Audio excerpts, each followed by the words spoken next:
Et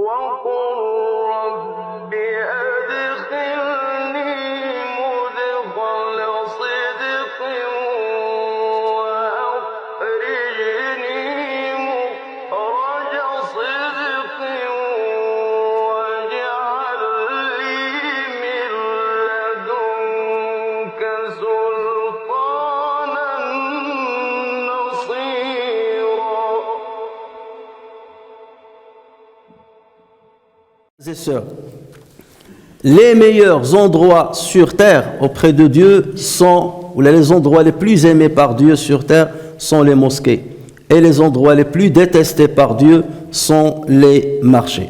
Nous avions parlé lors du dernier prêche de ce hadith rapporté par l'imam Muslim, et nous avons parlé de la symbolique que représente la mosquée et la symbolique que représente le marché.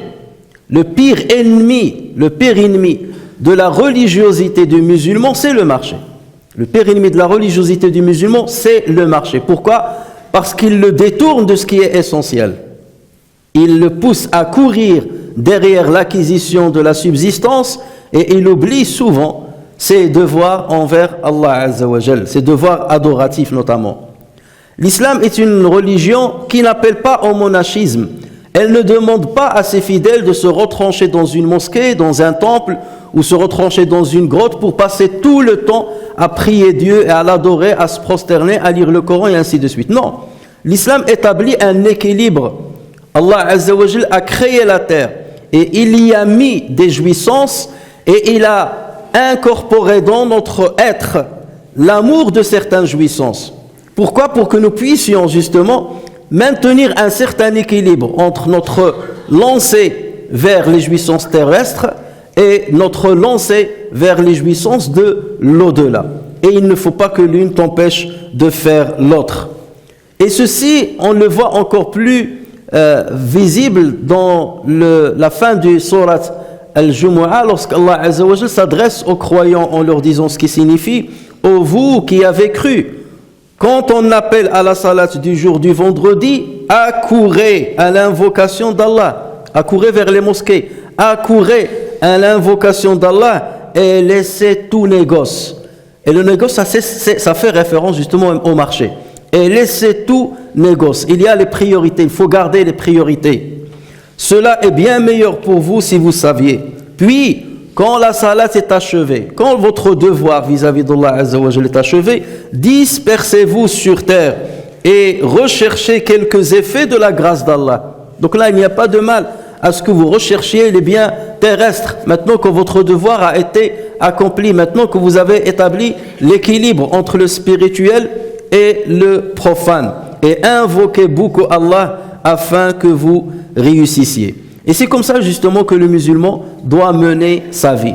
Il doit toujours se remettre en cause, doit toujours vérifier comment est fait son cheminement sur cette terre. Est-ce que je maintiens l'équilibre entre le spirituel ou le temporel, ou est-ce qu'une partie prédomine par rapport à l'autre? Et c'est exactement le noyau des conseils que les croyants de Banu Israël ont donné à Corée, cet homme qui était très riche et cet homme qui était noyé dans les jouissances terrestres. Ils lui ont dit, et recherche à travers ce qu'Allah t'a donné la demeure dernière. N'oublie pas le paradis, tu dois le rechercher à travers tes devoirs religieux, et recherche à travers ce qu'Allah t'a donné la demeure dernière, et n'oublie pas ta part dans cette vie. On ne te demande pas d'oublier complètement la vie, non, n'oublie pas ta part de cette vie. Et sois bienfaisant comme Allah a été bienfaisant envers toi. Chers frères et sœurs, la subsistance, c'est quelque chose qu'Allah Azza wa Jal nous a garanti. Et l'adoration, c'est quelque chose qu'Allah Azza wa Jal nous a demandé. Et c'est faire preuve d'un aveuglement que de s'activer dans ce qui est garanti pour détenir ce qui est garanti et manifester du manquement ou être paresseux dans notre lancée vers ce qui nous est demandé.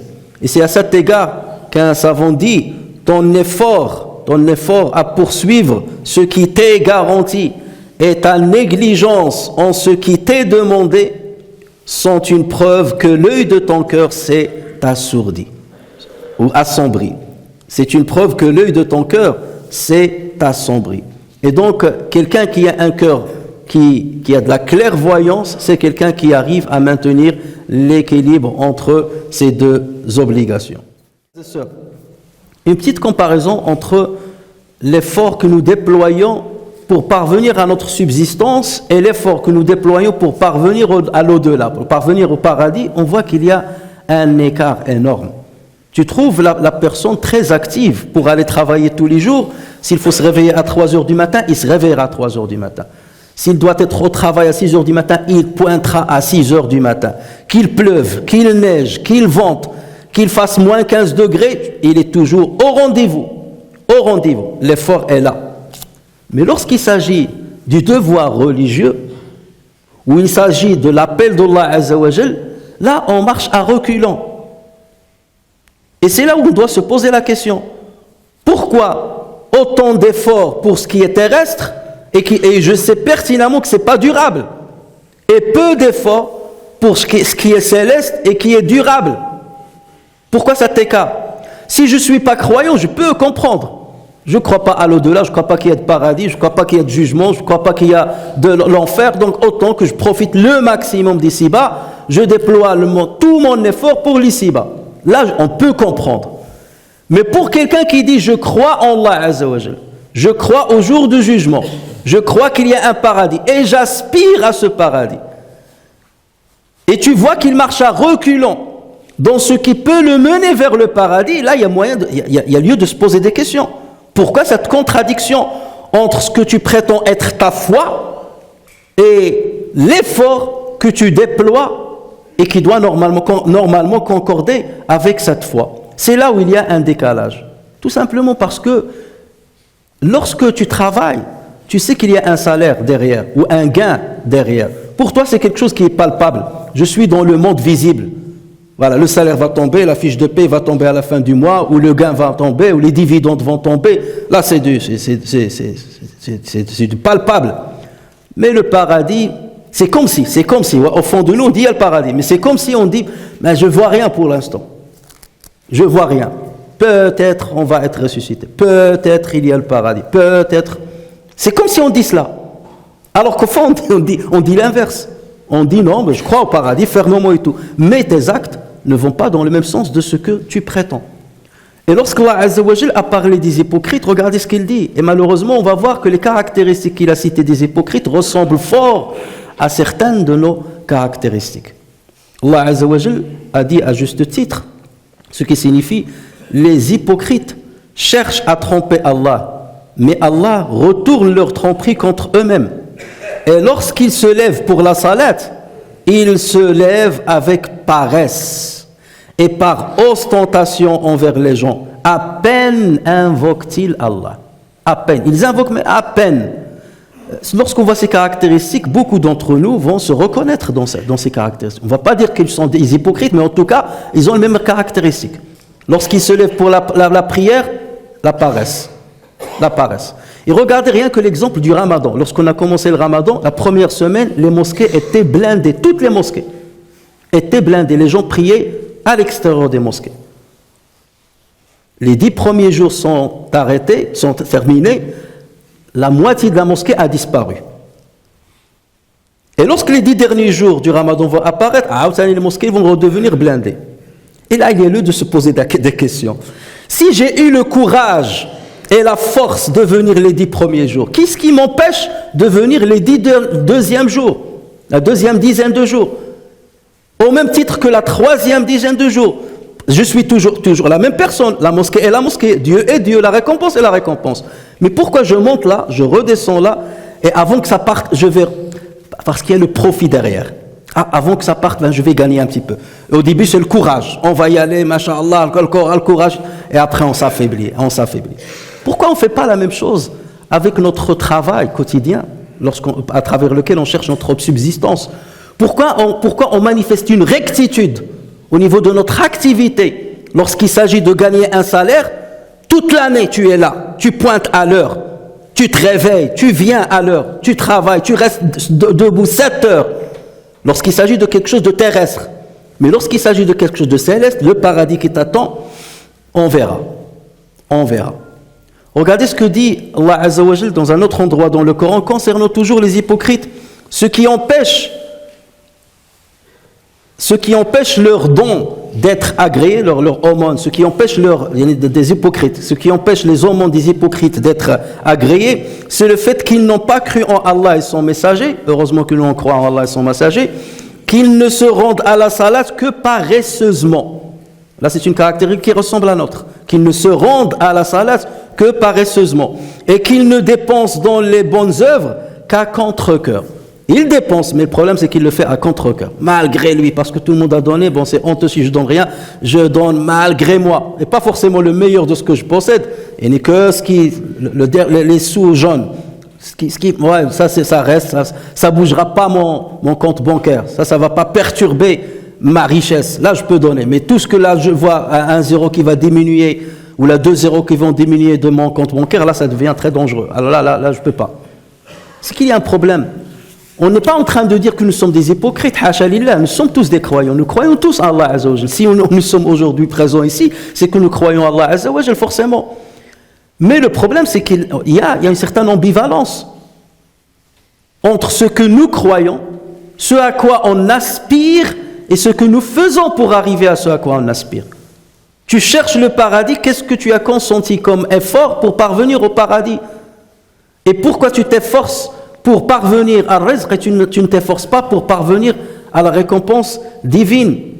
Et c'est là où je distingue quelqu'un qui a une foi faible, titubante, et quelqu'un qui a une foi forte. Quelqu'un qui a une foi forte, c'est quelqu'un qui observe une rectitude toute l'année. Tu le trouves, voilà, j'ai un programme religieux que je respecte. Je dois aller 2 fois par jour, je travaille, d'accord.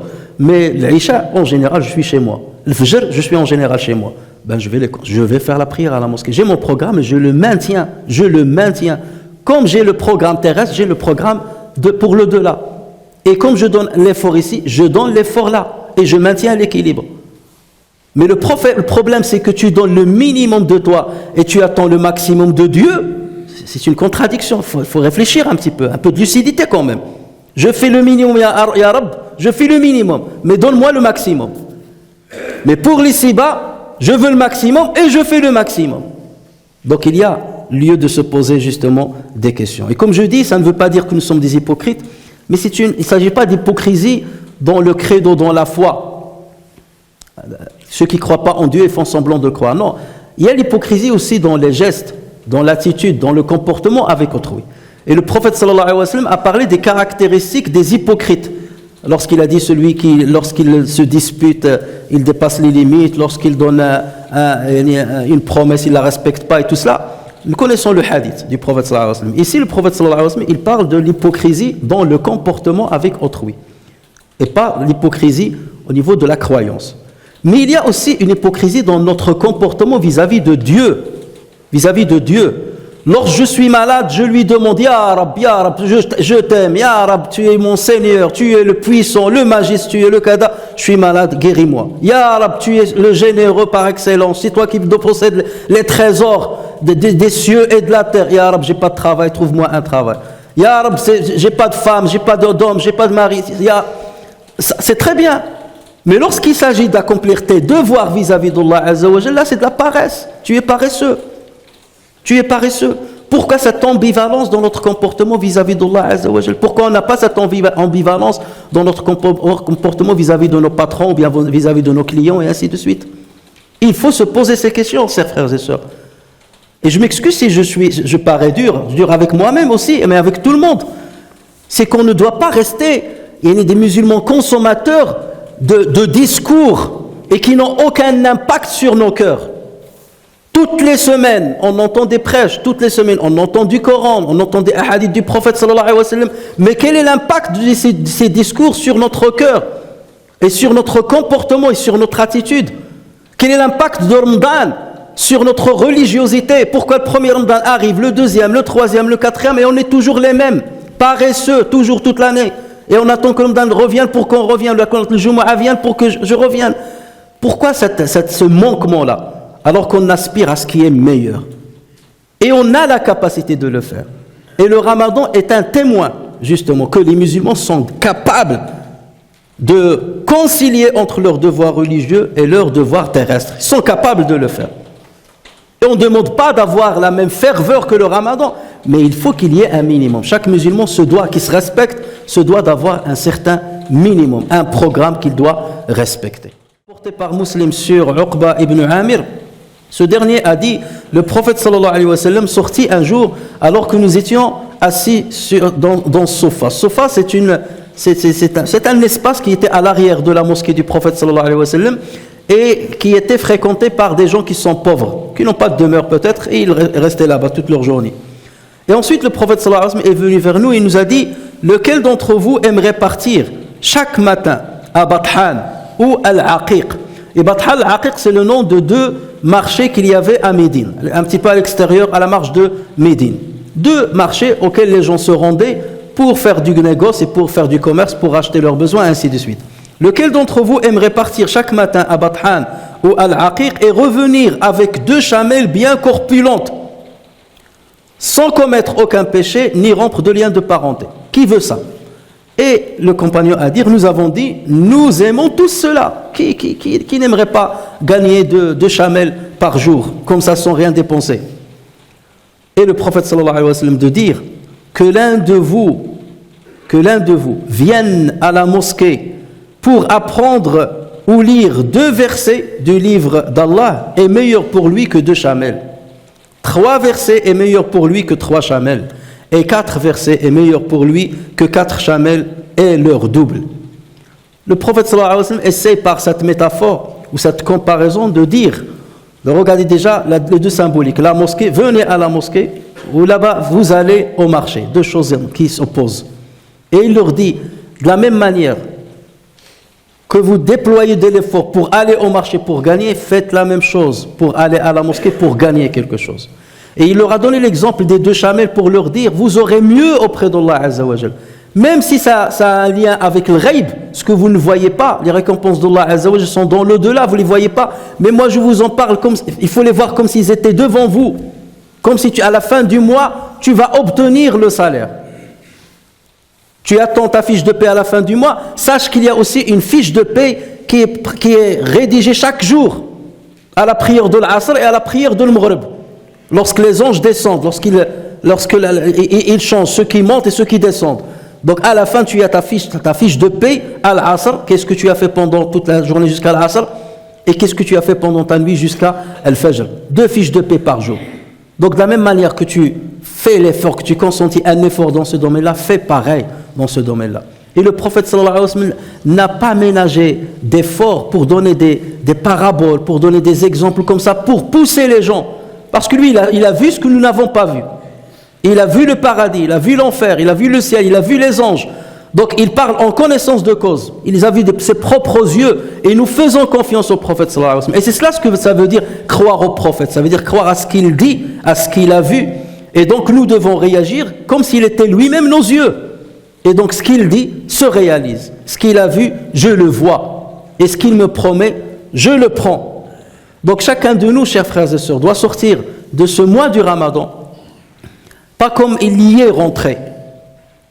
Tu es rentré avec un certain niveau de foi, de religiosité, de pratique religieuse, de comportement. Tu dois sortir meilleur, chers frères et sœurs.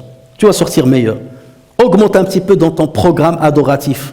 Si tu ne viens que rarement à la mosquée, augmente la cadence de ta venue à la mosquée. Si tu lis rarement le Coran, essaie de lire un petit peu plus. Si tu donnes peu d'aumônes, essaie de donner encore plus. Que ce Ramadan ait un impact sur toi. Tu ne dois pas sortir quand tu es rentré dans le mois du Ramadan. Il faut que ce Ramadan prenne un sens au niveau de notre vie. Et si à chaque fois, chaque année, on monte au niveau de notre niveau de spiritualité, de notre pratique, là on peut aspirer justement au paradis auquel tout le monde aspire. Et au plus haut degré du paradis. Et donc il faut que nous raisonnions de temps en temps, que nous fassions les comptes de ce que nous faisons tous les jours et que nous nous remettions en cause. Que nous remettions en cause, comme si on est deux personnalités. une qui réprimande l'autre. Pourquoi je fais ça? C'est honteux que je fasse ça. Il faut que je fasse un effort. J'ai un comportement d'hypocrite. C'est insensé que je sois comme ça. C'est ainsi que le musulman doit s'auto-juger s'il veut augmenter son effort et s'il veut faire partie des vertueux.